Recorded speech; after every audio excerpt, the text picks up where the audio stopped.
Hello everyone, I welcome you to my day 9 React.js in-depth tutorial. So this is my channel where you will find the videos on React.js. I uploaded 8 videos on React.js. If you go to the video section, you will find some more videos on React.js also, like the crash course videos. If you see, there are 5 crash course videos on React.js.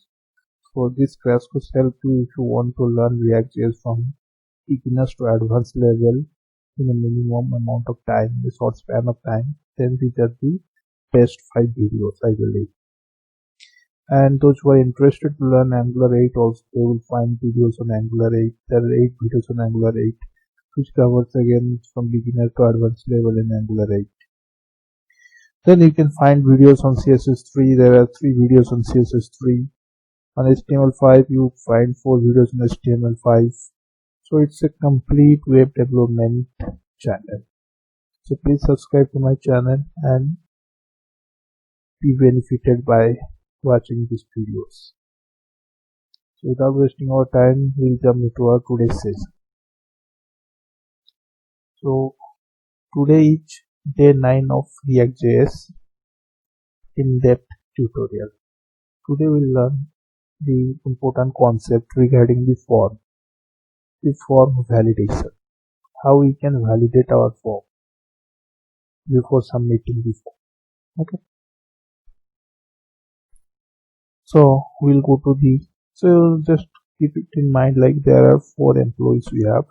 We'll create one more employee and that will be rendered in this page. So for creating a new employee, as we know, we have to go to the add employees screen. This is the form that I have created on day 8 video. Please go through that video, and I have added some validation along with some minor changes in this form. So let me show you the functionality perspective. So I have added a required validation to all these fields. So required validation means for the first name, if I will type something and if I will remove, see, we are getting a background color as red, means it's a invalid font field. This gives visual feedback to the user like this field is invalid. User has to enter the appropriate value. Even we can show the error message just below that. So I am not showing it. So it's just an if condition. The if condition you have to show the error message. When it is invalid, you have to show the corresponding error message. That's a easy task. So this is like for age also, it's a required field. I will go to my first name. Let me enter Rocky and age is, let's suppose 24.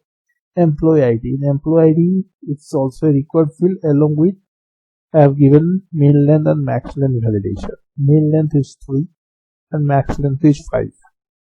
So if I will type something, you will get an error because minimum length is 3. If you type 3 characters, the error gone. If you type more than 5 characters, then you will get the error because max length I have given 5.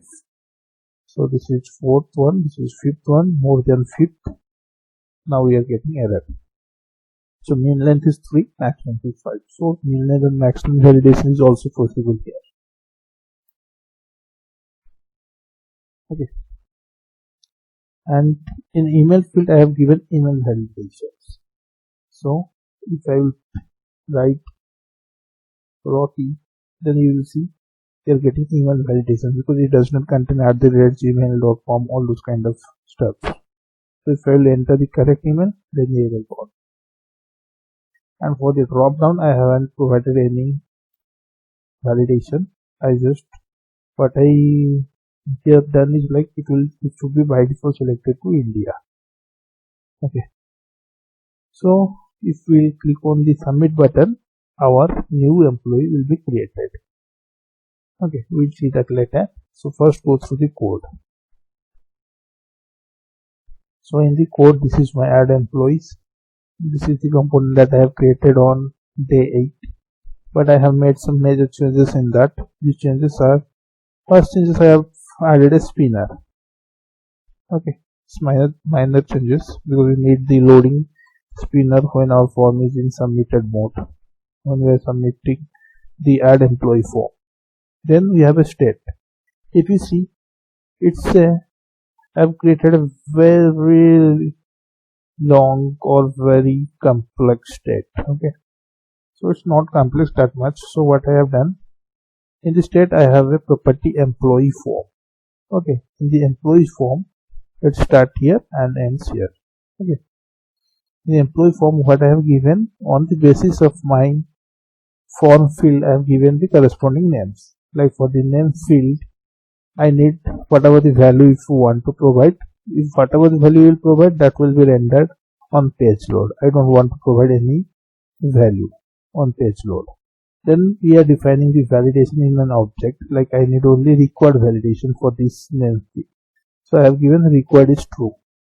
Then we are making valid as false. It's a Boolean property.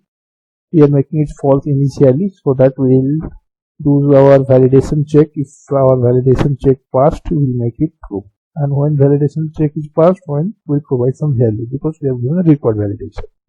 Then text is also false because the text is necessary because we want to show the error message or error feedback to the user only when user has touched that field, only when user has entered something, not on page load. So this is text is important. It's also initialized to the false. Likewise, we have edge, in which I have given required as true, and numeric validation also I have given. And again, these two are always same for all the fields. Valid is false and test is false because we will make them true using the code. Okay, programmatically we will make this true.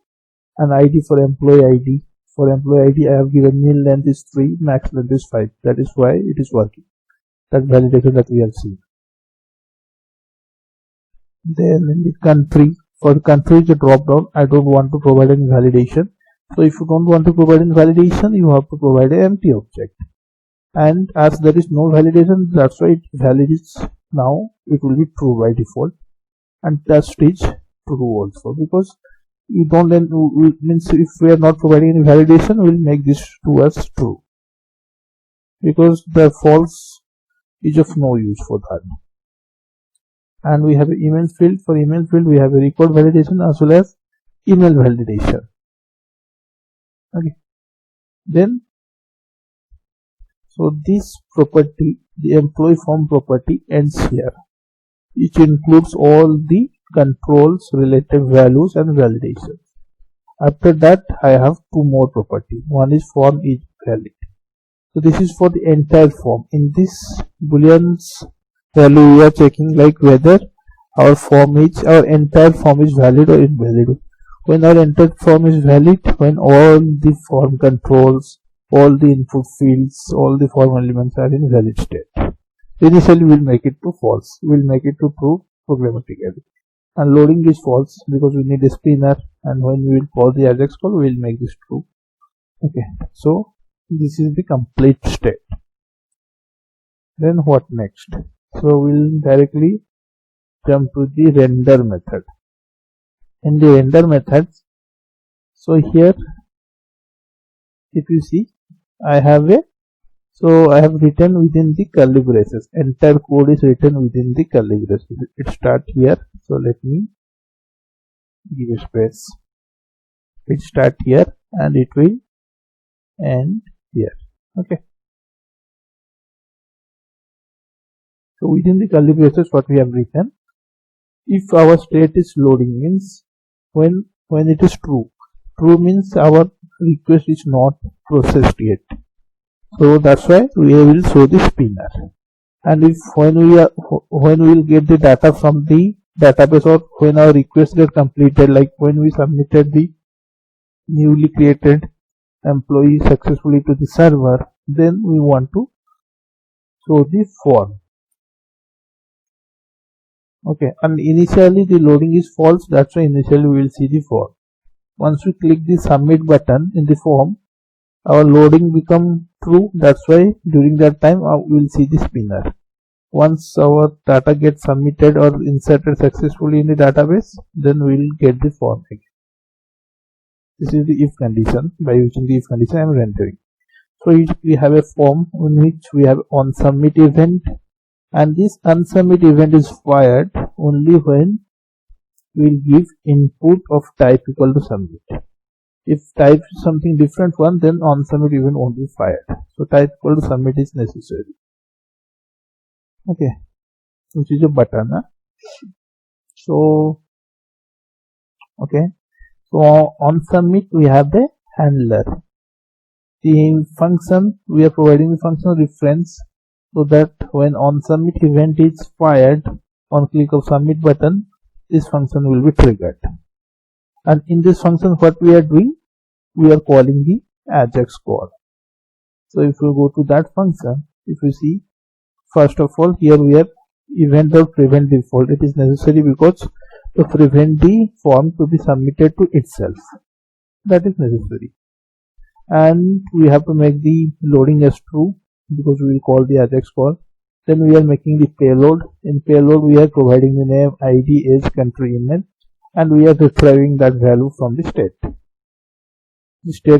that we have created.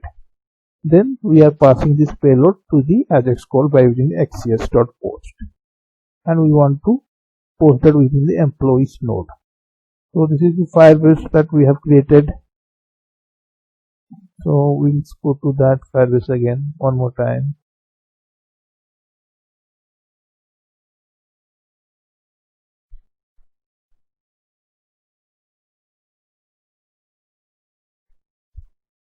So this is my project. We'll go to that.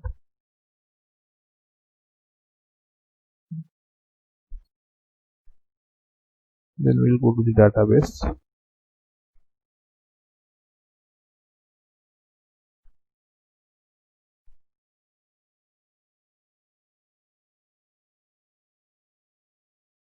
So these are the data in my database. So we have a parent node as employees. Within the employees we are storing the employee, newly created employee. Okay, so that's why we have to access to this URL, this employees URL. Then only we can insert the data within the under the employees node. So that's why, so go to the code again. That's why we have to do employee.json. Then we have to provide the payload, the object of the employee that we want to store in the database. Okay. Then once our response gets successfully executed, we are making the loading as false to stop the spinner. Here loading is true, then spinner will be shown. After our response after our request get executed successfully, we are stopping the spinner from appearance. Then what we are doing, we are navigating to the employees page. So once our newly created employee get created successfully, then we will navigate to the employees page to see that employee, to render that newly created employee. So using the props.history.post. Okay. If the AJAX call get error, then it will go to the catch block. In catch block, it is necessary to stop the spinner. That's why we need loading equal to false. Okay. Then we will come to the form element. So each form element has a label. So you can name it as for your convenience. I have given the first name, you can give any name, anything of your convenience. Then we have an input field having type equal to text, ID. Every input field should have a unique ID. I usually prefer this ID to match with this HTML for props or properties. Okay. Then we'll come to the class name later. Then we have for every input element or every form element we need a name, in which we will provide some unique name. Like for this one I have given name. For first name it is name, and for the age input field it is age. For employee ID it is employee ID. Somewhere we have written here for the employee ID it is ID. Okay. Then we are providing some placeholder. Then the important thing is here the value. In the value what we are doing, so whatever we have stored in the state, so that we are retrieving and we are binding it to the form for 2A data binding.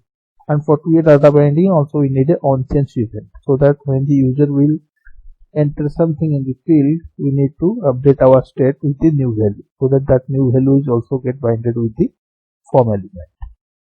So on change we are calling input change handler function, in which we are providing the event. It will by default it will be provided, then we are providing this name, so this corresponding to this value. Okay, and if you see for the age we are providing the age here, so this corresponding to this one. And for the employee ID we are providing this, so this corresponding to name equal to ID.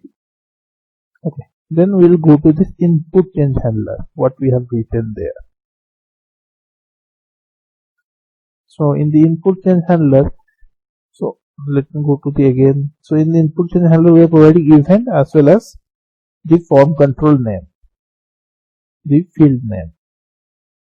So it contains the event as well as the field name. Then what we are doing, we are extracting the employee form from the state. Employee form means if we go to the state, we are extracting this one, this complete object, which is what is being stored within the employee form, and starting from here to here. Okay, it does not include these two. So means it's contain only the configuration related to the form fields. Then what we are doing, from that object we are extracting the particular object on the basis of form control, which form control, for which kind of form control it is called. So that's why we need to pass the name of the form control here. So from that object, like if I will change the age input field, then here it will pass age, and from this update employee form we are extracting the age. Means we are extracting the age means what it will extract? It will extract this object. And if you extract from the name, it will extract this object. Okay, this is what we are doing. So we are storing that object in a constant. Then next, so in that constant we are updating the value. So that value equal to event.target.value. What does that means? It means it will extract the value corresponding to whatever like user has entered in that field. So event.target.value will extract the value from that field. Means if we have typed something in the age, then it will extract whatever the user has typed in the age field. If you type something in the ID field, it will extract what user has typed in the ID field.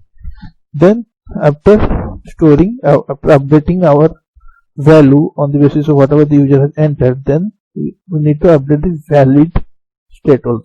Because why this is necessary? Because if you see, we are extracting this object.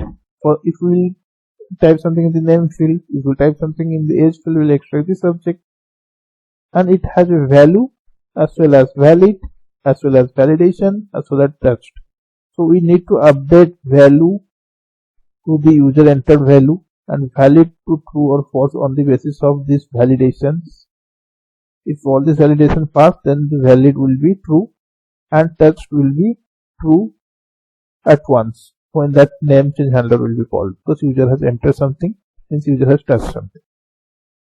So these fields like this value, valid and text, these three fields we need to change in the name change handler.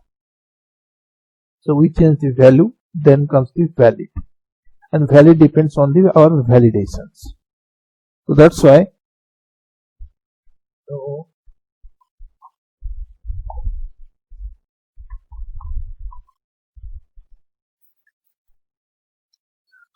I have made one function, check validity function. So we are calling this by using this dot check validity. Then we are passing the whatever the user has entered the value and along with the validations. What this validation contains? That validation object means if we are changing something is in the age, then it will contain this validation object having two validation recorded is numeric. If we will change something in the name field, then it will contain only one validation required. Okay, so that validation we are passing here. in the check validity. So check validity contains the user entered value as well as that validation object. Next step is we'll go to the check validity method, where we have written our validations. So what we have, so this check validity will get the user entered value as well as the rules, means the validations. So here we have a variable is valid, which is initially we are making this to true. Then here we have a if statement. So this if statement means if rules is null, like for the select drop down, that for the country drop down, if you have seen for this form, in the country drop down we don't have specified any validations. Even from the code itself we can see for the country drop down the validation is null, is empty object. This is what it is checking. If this object is empty, then we have to return true. Means it's empty means no validation, means it's by default it is a valid field. That's why we have to return true. Then what next? So if that object, validation object, has required property, then we have to do this validation value dot trim, we are trimming, and we are comparing with the empty space. So if it's true, means it is not a required field, means it's an empty field if it's equal to this empty space. Okay, so this is how the validation for the required validation, this is how for the min length validation. So these are the validation that you can do of your own custom, nothing related to the React.js. For email validation we have a pattern, then we have using pattern.test. Then for numeric validation also we take help of pattern, request pattern, then pattern.test. Okay, so it will go through all this if condition one by one, and at the end we are returning is valid. Okay, let's suppose like if we will consider the age or email field, let me consider the ID field. Okay, so ID field has three validations: required, min length, and max length. Okay, so here we are checking rules.required, whether that means if you change something in the ID field it will extract this object, and we are checking rules.required. And rules.required is true, means required validation is necessary. We'll do our validations, whatever true or false on the basis of this condition it will store in each valid. Let's suppose required validation is true, means we have entered something in this way, means in that field, in the ID field. So each valid is now true. Then it has also min length validation. So we are checking rules.min length, means it has min length validation also. We are checking this validation. Let's suppose this also it is true. Okay, then comes the max length validation, and in the max length validation we will do some validations, and let's suppose now it is false. So that's why we will return the false, our validation gets failed. So it will go through all these conditions, and at the end we are returning the whether it's a valid field or invalid field. Okay, and if it is true, means for that field, for that form control, all the validation are successfully executed. So on the basis of this return value, we are updating the valid property in the state for that form control. Then we'll make the test as true because that form control has test. Then after this means we have updated the value valid and test. Now we'll update our form with that object corresponding to that field. Means now what we are doing, now let's suppose it's a name field or ID field, we are updating that form, means entire object ID equal to new object. So in that ID now we have the value valid and test, updated values. Okay, then we have validation for the form also. So in the form what we are doing, for the form validation we are making each form is valid as initially to true, and we are iterating. So update employee form is an object, the entire object, and we are iterating this object. It will give the key for that object, means it is a name, it will be name, ID, country, and these are the keys. Okay, so keys means let me go to the state again. So these will be the keys, name, age, ID, these are the identifiers. and what we are doing for that update form, then we will go to the identifier, then we are checking dot valid. If that identifier is valid, then we are making form is valid to true or false. Okay, and we are including that within the set state. We are updating the form is valid as well as the employee form. So here we are updating the state, and once we update the state, we are extracting the state here on click of submit button. So this is what we have done till now. I think everything is clear up to this. And we have here one important thing is we have a disable button. So we are making that input field input type equal to submit to disable when our form is invalid. So if our form is invalid, means this will be false and negation of this will be true. So our button will be in disable state. And for disable also we need some CSS to be maintained to make our button to be disabled. So this is the CSS I have written. So here important is cursor is not allowed. So that if we make cursor is not allowed, then we could not able to click that button. Okay, everything is clear, right? Let me say. Let me undo it. No change required. So we'll go to the form. We already filled up everything. Now I will click on the submit button. Before that, we'll go to the Firebase. If you see there are 1, 2, 3, 4 employee, we will add one more employee, the Rocky employee. So let's add that. Click on the submit button. You'll see the spinner because our request is still going on. Once our request completed, we are navigated to the employees page, and you can see the Rocky employee.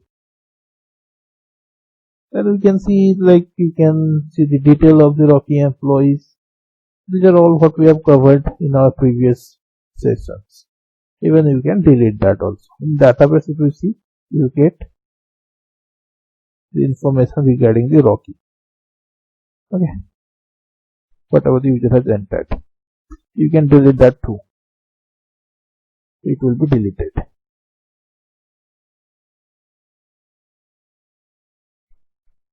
Okay, deleted successfully. So detail is not updating, so that is something different. So that's why we have now in this tutorial, I think everything is clear. The important thing is we have covered about the form controls, then form validation. So one more thing I forgot to mention, if you see, if our form is invalid, like this we have given required field. So if we'll type something, if I will remove something after typing, our form will become invalid, and we are making this as a red color, background as red. How we are applying this CSS? For applying this CSS, we have a class name in the input field. Then we have a condition. So this is the very big condition. What we are doing here, we are checking whether that field is valid or not.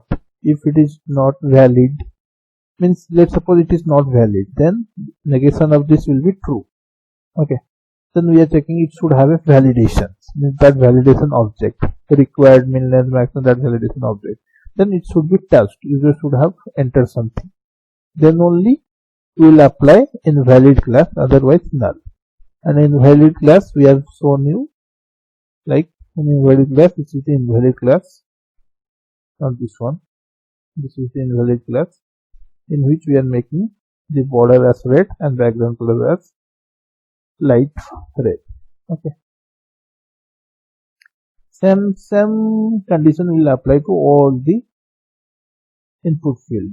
Okay, like for the age, for the employee ID, only change is here we have to give name, and here we have to give age, then here we have to give id on the basis of which input field we want to apply. Email. Okay, so this is how we can apply. So we have covered everything for today's sessions. So thank you guys for watching. We'll meet again with some new concept on React.js. Goodbye.